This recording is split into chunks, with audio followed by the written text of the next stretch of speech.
সর্ষে আর নেব পাকা শুকনো লঙ্কা, এই কাঁচা লঙ্কা, সরি পাকা কাঁচা লঙ্কা, এটাকে পেস্ট করে নেব। মশলাটা হয়ে গেছে।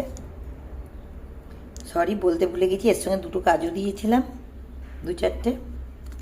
এবার আমি মাছের ঝালটা কীরমভাবে করবো, দই ইলিশটা দেখতে থাকুন। কড়াই তেল দিয়ে দিয়েছি, তেলটা গরম হয়ে গেছে। মাছটা হালকা করে একটু এপাশ ওপাশ করে নেব।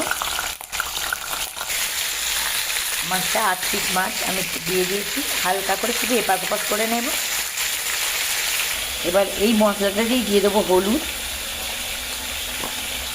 নুন, একসঙ্গে বসিয়ে দেবো রান্নাটা। এবার মশলাটা দিয়ে দেবো এর ওপরেই, একটু জল দেবো।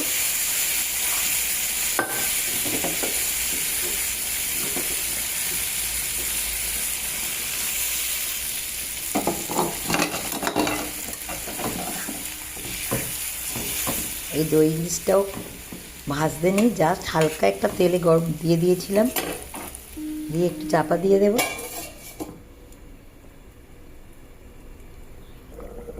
দই ইলিশটা খুলবো, কটা কাঁচা লঙ্কা চিড়ে দিয়ে দেবো। কেমন লাগলো রান্নাটা? ভালো লাগলে অবশ্যই কমেন্ট করবেন। দই ইলিশ রেডি।